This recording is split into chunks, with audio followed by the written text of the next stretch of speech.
sa batas ng tinatawag na priority bills bago matapos ang 19th Congress. Lumalabas naman mayorya ng mga senador sa 20th Congress ay unang beses pa lang na uupo bilang huwes sa impeachment court. Nagpapatrol, RG Cruz. Pang-regular na sesyon pa ang bihis ng Senate Session Hall kanina, pero nakaabang na sa gilid ang witness stand na gagamitin sa impeachment trial ni Vice President Sara Duterte. Balik sesyon na sa Lunes ang Kongreso, pero uunahin muna ng Senadong isabatas ang 12 priority bills ng Legislative Executive Development Advisory Council o LEDAC. Kaya sinulatan na ni Senate President Francis Escudero si Speaker Martin Romualdez para ipaalam na imbis na June 2, June 11 na nila pakikinggan ang pagbasa ng sakdal sa bise ng isa sa mga taga-usig ng Kamara, hudyat para i-convene ang impeachment court. Kasunod ang panunumpa bilang huwes ng mga senador, isuot sa unang pagkakataon ng robe at papadalhan ng writ of summons si VP Sara. Unang beses na magsisilbing huwes sa impeachment trial ang mayorya ng 24 na senador ng 20th Congress. Mixed emotions but definitely more of so much responsibility. Sa bubuo ng bagong Senado, 7 sa kanila ay lumitis kay dating Chief Justice Renato Corona noong 2012. At 2 ay lumitis din kay dating Pangulong Joseph Estrada noong 2000. Preparing for the impeachment is more than just wearing our gowns, right? No, but really, well, reading the rules of this and the past impeachments and getting ourselves emotionally ready as well. 5 sa 20th Congress Senators ang abogado. Pero ngayon pa lang nakikinita na ni Senator-elect Vicente Soto III na magiging issue kung pwede bang tumawid sa 20th Congress ang impeachment. There is a particular provision in the Senate rules that jibe with the Constitution, which is when the Senate adjourns sine die, everything dies. You will have to refile in the next Congress. Everything.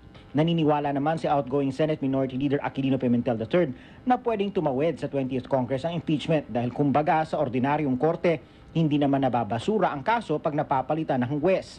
Samantala, ayon sa pinakahuling commission survey ng SWS, 88% ng halos 2,000 respondents ang naniniwalang dapat magpaliwanag ang bise sa mga reklamo sa impeachment. Mahihiling naman ang isa sa mga House prosecutor matapos sabihin ni Pangulong Marcos Jr. na ayaw naman niya sa impeachment. The President should not be involved in the impeachment.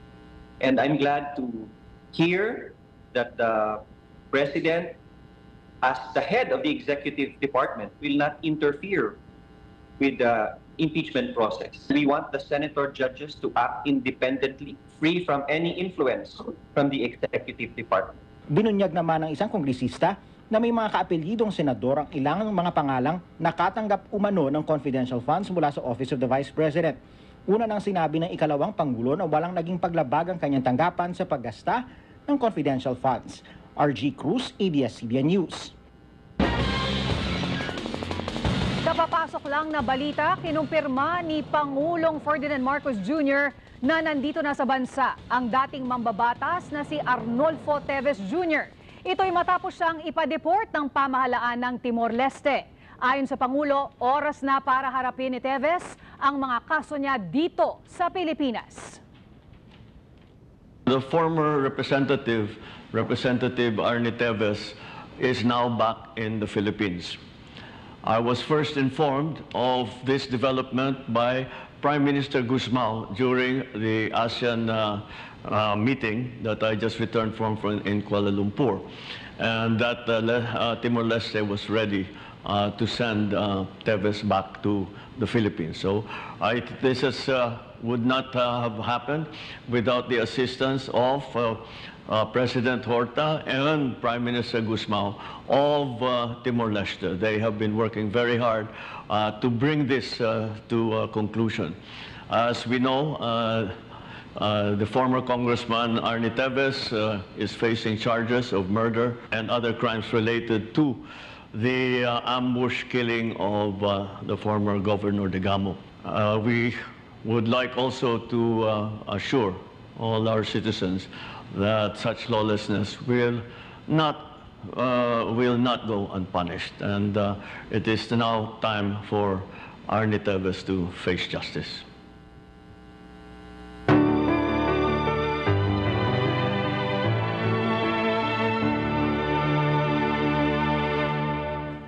Kakulangan sa oportunidad at pagkakakitaan ang ilan sa mga daing ng ating mga kapamilyang persons with disability. Katuwang ang Provincial Social Welfare and Development Office at TESDA Region 3, nagsagawa po ang Lingkod Kapamilya ng Livelihood Training Program sa Bulacan, Bulacan para mabigyan sila ng panimulang pag-asa. Nagpapatrol, Bernadette Semprano. Isa sa mga maagang pumunta sa Livelihood Training Program sa Barangay Balubad, Bulacan, Bulacan, si Nanay Sonia. Gamit niya ang saklay na kanyang naging alalay matapos maputol ang kanyang paa dulot ng isang aksidente. Hindi pa ako nasiraan ng loob kasi anin po anak ko, bubuhayin ko yun. Yung asawa ko, minsan may trabaho, minsan wala. Ang ginawa ko po, naglakas loob ako, binalik ko ulit ang pagmamanicure ko. Samantala, ang 46 anyos namang si Annalyn, aminadong nahihirapang humanap ng pagkakakitaan mula nang siya ay ma-stroke. Paralisado na rin ang kalahati ng kanyang katawan at umaasa na lamang sa nakukuhang benepisyo bilang PWD. Yung ano po, kinikita namin mag-asawa, okay lang po sa amin, nakakapagtabi pa po kami. Pero po nung after, nung na-stroke na po ako, yun na po, na ang hirap ng buhay, hindi na po kayang tususan yung aming mga pangangailangan. Out of 1,500, more or less, na registered beneficiaries ay na PWD dito sa bayan po ng Bulacan, Bulacan, mga 2% lang po yung mga, more or less 2 to 5% yung mga employed. So, yung ganitong pagkakataon na mabigyan sila ng ganitong kabuhayan, pagkakakitaan ay napakalaking tulong po para sa mga kababayan nating PWD. Sa pakikipagtulungan ng TV Patrol Lingkod Kapamilya sa lokal na pamahalaan ng Bulacan at TESDA Region 3, nakapagbigay tayo ng libreng training sa paggawa ng dishwashing liquid sa nasa 30 miyembro mula sa sektor ng PWD. Binigyan din natin sila ng kanilang dishwashing starter pack kung saan maaari na silang makapagsimula ng paggawa at pagbebenta nito. Malaki ang sektor na to at hindi lang yun, dapat mas mabigyan sila ng mga pagsasanay na katulad nito, mabibigyan sila ng moral upliftment na kung saan sabihin nila at isipin, kaya pa pala namin. Malaking bagay po to, makakatulong po sa amin. Kaya sa inyo po, maraming salamat. Maraming salamat po sa ABS-CBN para po sa nabigay sa amin na pang starter kit. Maraming salamat po at magkakaroon po kami ng extra income.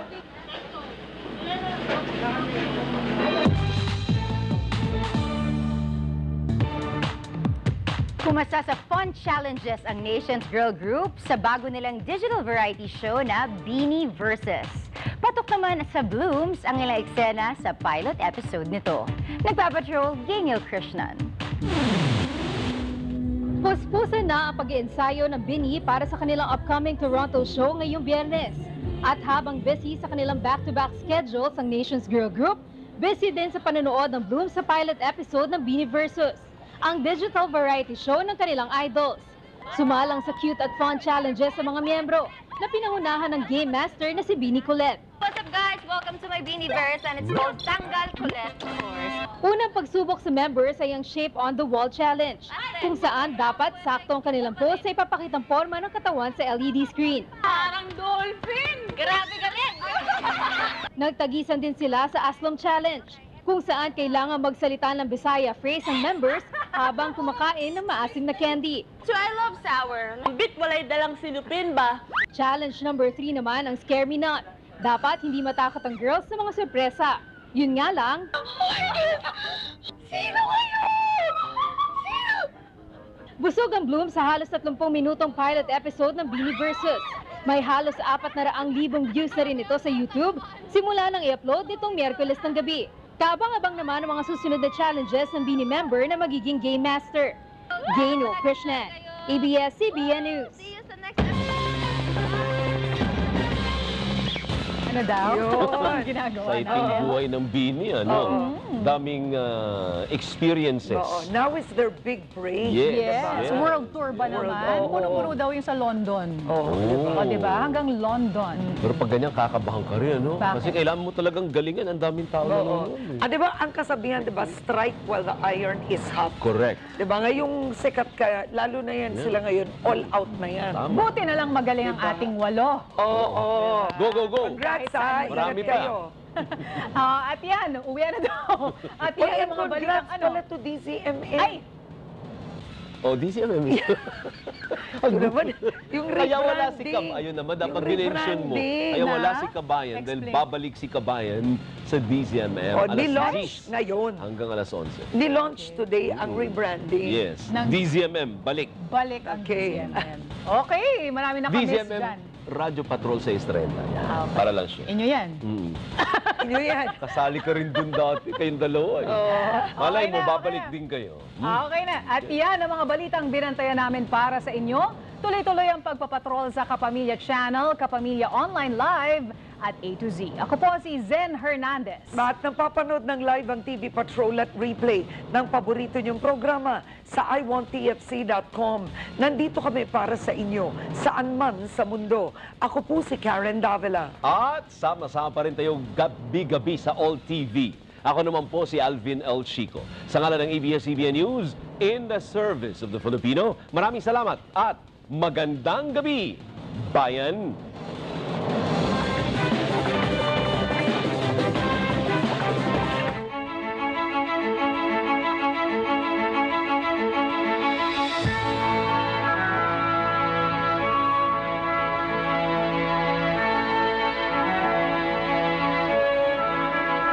Masdan mo ang ating bayan.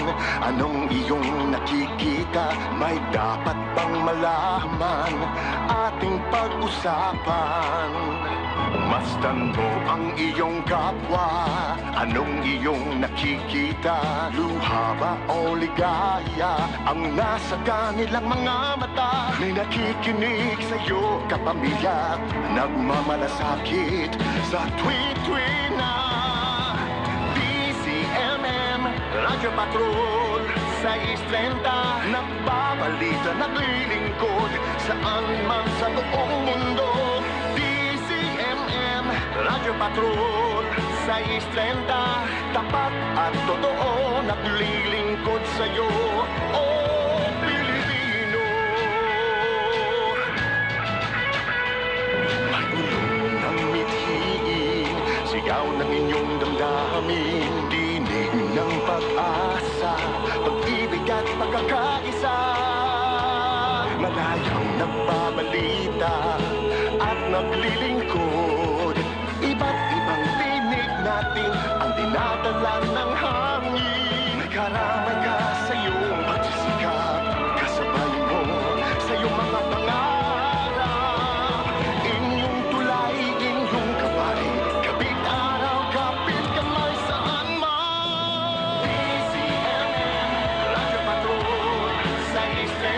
Nagbabalita, naglilingkod saan man sa buong mundo. DZMM, Radyo Patrol sa 6:30, tapat at totoo, naglilingkod sa'yo, oh Pilipino.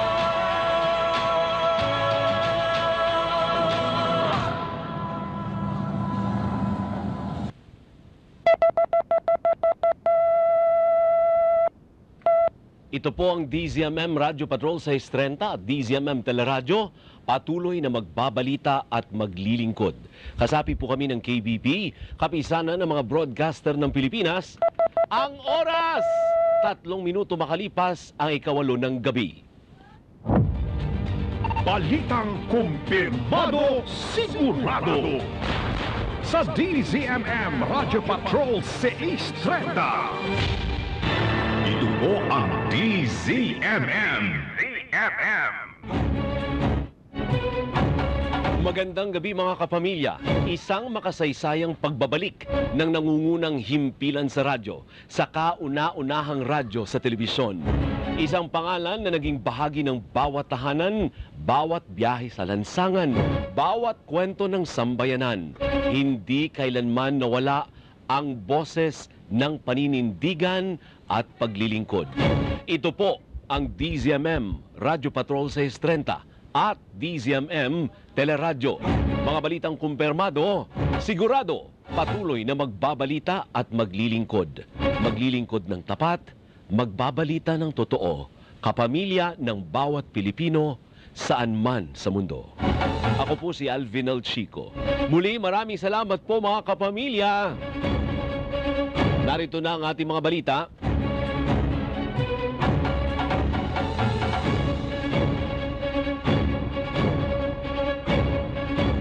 Nakabalik na ng Pilipinas si dating Negros Oriental Representative Arnolfo Teves Jr. Matatandang pasado 1:00 ng hapon kanina nang isinakay si Teves sa military plane ng Philippine Air Force. Kasunod ito ng utos ng gobyerno ng Timor-Leste na pagpapadeport kay Teves matapos muling maaresto sa kanyang tinitirhan sa Dili noong Martes, Marso 2024. Unang naaresto si Teves habang naglalaro ng golf sa Timor-Leste. Si Teves po ay naharap sa kasong multiple murder dito sa Pilipinas, kaugnay ng pagpatay kay Negros Oriental Governor Roel Decamo at 9 na iba pang biktima ng massacre. Nadagdagan pa ang mga questionabling pangalang tumanggap ng confidential funds mula sa Office of the Vice President. Ayon kay House Majority Leader Paulo Ortega, ilan sa lumutang na bagong benepisyaryo ay may mga apelyidong kagaya ng mga senador katulad ni Revilla, Lapid, Ontiveros, Estrada at Escudero. Isiniwalat din ni Ortega na ilang pangalan na tila hango sa pangalan ng kilalang bake shop. Sinasabing walang record sa Philippine Statistics Authority ang mga nadagdag na questionabling pangalan. Una nang natuklasang walang record ang halos 2,000 pangalang tumanggap ng confidential funds mula sa OVP at Department of Education, kabilang ang pangalang Jay Camote, Miggy Mango, Mary Grace Piatos at Xiaomi 8 na kaparehas ng pangalan ng mga pagkain at cellphone. Ipinasa ng Bureau of Customs sa Department of Migrant Workers ipinasa ng Bureau of Customs sa Department of Migrant Workers ang mahigit 2,000 at 900 abandonadong balikbayan boxes na iniwan ng mga bogus na freight forwarders sa Port of Davao. Tiniyak ng BOC na makararating na sa mga pamilya ng overseas Filipino workers ang mga kahong puno ng pagmamahal at sakripisyo. Ayon sa Customs, ang mga kahong ito ay simbolo ng pag-asa at pagmamalasakit ng mga OFW. Ang mga kahon ay diniklara ng forfeited at opisyal na naipasa o naipasa sa DMW sa pamagitan ng isang deed of donation alinsunod sa pahintulot ng Department of Finance. Tiniyak naman ng DMW na maipapamahagi ang mga kahon sa mga tamang benepisyaryo sa lalong madaling panahon sa tulong ng isang logistics partner. Isa pa, mas mabilis at maluwag na pila ng mga commuter sa MRT3 ang aasahan kasunod ng pagtanggal ng X-ray machines sa baggage inspection ng mga istasyon. Ayon sa DOTR, mula sa halos 2 oras na paghihintay sa pila ng tren, aabutin na lang nila ito ng 5 hanggang 10 minuto kahit na rush hour. Tiniyak naman ang kagawaran na sapat ang seguridad sa mga istasyon.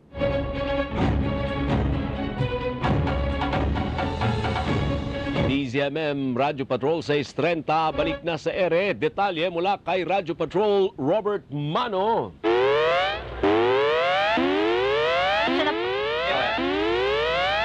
Go, Robert! Alvin, nagbabalik na sa pinakatunad na kasiwalaan AM radio station. Pagdating po yan sa pagbabalita, makikilala na ngayon ang DWPM Radio sa Istrenta bilang DZMM Radio Patrol sa Istrenta. Ito ay matapos po magdesisyon ng Philippine Collective Media Corporation na gamitin ang naturang phone sign sila. Simula po yan alas 8 ngayong gabi, May 29. Kasabay dito ay inanunsyo na rin po ng Media Services Production Corporation na siya pong gumagawa ng mga programa para sa DZMM Radio Patrol sa Istrenta na baguhin na rin po ang pangalan ng Teleradyo Servisyo bilang DZMM Teleradyo. Ang DZMM noong mga nakaraang 30 years, no, ay pinagkatiwalaan ng ating mga audience bilang isang napaka-reliable source of news and public service. And now that we are back as DZMM Radyo Patrol sa Istrenta and DZMM Teleradyo, asahan po natin na mas ikitan pa natin ang mga serbisyong ihahatid natin sa kanila, and we make sure that we break the news yung tama at accurate.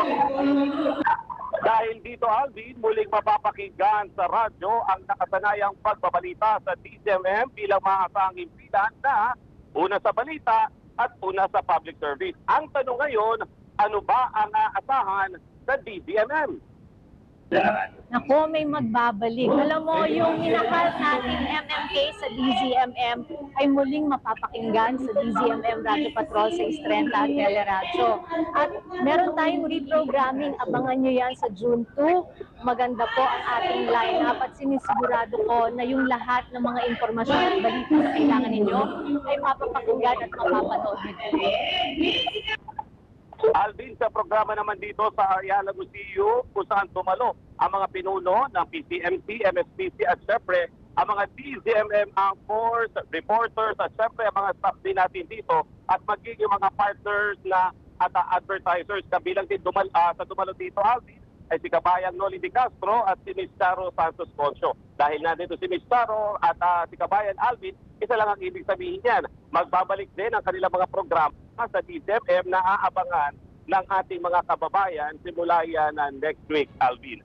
At siyempre, kasama ang buong puwersa ng DZMM Radio Patrol sa Istrenta, yan po ang balitang kumpirmado at sigurado. Ito Radyo Patrol, Robert Mano, DZMM. Sarap pakinggan, ano? Maraming salamat, Robert Mano. Isa pa.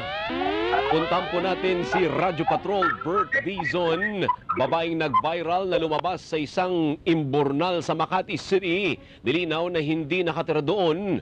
Pakinggan natin ang pag-uulat ni Bert Dizon. Bert?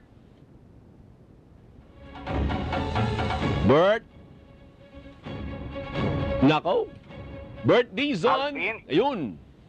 Alvin, nilinaw ni Rose ang babaeng nag-viral sa social media matapos makuna na lumalabas sa isang drainage sa Makati City na hindi siya roon nakatira. Nagkataon lamang na nakunan siya ng litrato na palabas roon dahil kinukuha nito ang isang cutter blade na nahulog sa imburnal na kanyang ginagamit sa pangangalakal. Pinipilit ko po siyang kunin eh. Ngayon, tumingin ako sa bawat paligid ko at bawat mga kung meron po ba sasakyan o may mga tao po ba. Bumaba po ako doon. Pinilit ko sarili ko ipasok yung sarili ko doon para makuha ko yung cutter blade. Hindi ako nakatira sa isang imburnal. Ako po ay may isang bahay. Samantala, siniguro ni Department of Social Welfare and Development Secretary Rex Gatchalian na tutulungan nila si Rose na bigyan ng disente at maayos na hanap buhay. Magbibigay ang ahensya ng 80,000 pesos na livelihood assistance kay Rose para makapagbukas ito ng sari-sari store sa kanilang lugar. Tutulungan naman ng DSWD ang partner ni Rose na maghanap buhay sa pamamagitan ng pagbibigay rito ng welding machine dahil marunong umano itong mag-welding. Dagdag pa ng Secretary Gatchalian na gagawing kaagapay ng DSWD si Rose para makumpinsi ang iba pang mga naninirahan sa lansangan na sumama sa DSWD at makipagtulungan upang maalis ang mga ito sa lansangan at mabigyan ng disenteng pamumuhay. Ngayon na-meet namin si Rose, more than willing siya na kumbinsihin yung mga kasama niya na may ganitong support ang ating gobyerno sa instruction ng ating Pangulo.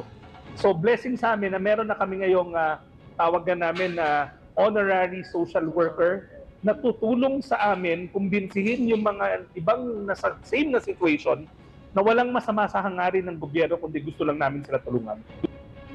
At yan ang mga balitang kumpirmado, sigurado. Ito ang Radyo Patrol Bert Dizon, DZMM. Isa pa! Mula kay Radyo Patrol, Kelly Cordero, may ₱9 milyong na halaga ng smuggled na asukal mula sa Thailand at Vietnam sa Port of Manila, nasabat ng Department of Agriculture at Bureau of Customs. Ibigay mo ang detalye, Radyo Patrol, Kelly Cordero. Kelly! Alvin, nagpat ng Department of Agriculture kasama ng Bureau of Customs at Sugar Regulatory Administration ang mahigit 9 million pesos na halaga ng smuggled na asukal mula Thailand at Vietnam sa Port of Manila. Ayon sa Department of Agriculture, 4 na container van na puno ng nasa 2,000 sako ng refined sugar ang ininspeksyon nila. Galing Thailand ang nasa 1,000 bag ng asukal na nagkakahalaga ng 5.4 million pesos. Habang mula Vietnam naman, ang 1,040 bags ng sweetener mix na nagkakahalagang 4.5 million pesos. Ayon sa SRA, lehitimo, registered at licensed naman ng sugar importer. Ang problema lang ay walang authorized importation ngayon at wala ring import clearance ang mga ito. Bukod pa rito, misdeclared din ang white sweet powder bilang glucose na may mas mababang taripa. We're very strict on this kasi po pag binenta po ito sa retail market, yung natatamaan po yung local farmer. With sugar po, 1 taon yun. 1 taon from tanim to harvest. So 1 taon na paghihirap, tapos babagsak po yung presyo nila dahil may unauthorized importations. Ayon kay SRA Admin Pablo Azcona, planong i-donate ang mga nasamsam na asukal sa Department of Agriculture para ipamigay sa mamamayan sa pamamagitan ng Kadiwa Store. At yan ang balitang kumpirmado, sigurado. Ito ang Radyo Patrol, Kelly Cordero, DZMM. Basta't may nangyari, nakareport agad sa DZMM Radyo Patrol sa East 30. Hindi ba nakakamiss po yung pakinggan? Lalo na yung, tinan niyo po, yun o. Ayan ang hudyat na may papasok na po na Radyo Patrol reporters. Naku, nakakamiss si Kane Chowa, ang PR po ng ABS-CBN. Sabi niya, ang saya. Ganon din si Attorney Pamitan, nakamonitor po sa atin, Attorney Joseph. Maraming salamat po ha. Pero hindi pa po tayo tapos dahil 1 oras kung papalitan si Johnson Manabat for tonight dahil launching nga po ng DZMM Radyo Patrol sa 6:30.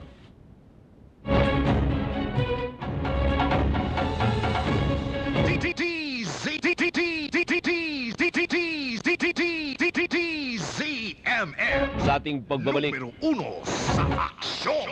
Sa ating pagbabalik, DA Secretary Francisco Tiu Laurel, interviewin po natin sa pagbabalik ng programa at ng ating himpilang DZMM Radyo Patrol sa 6:30. Wait lang.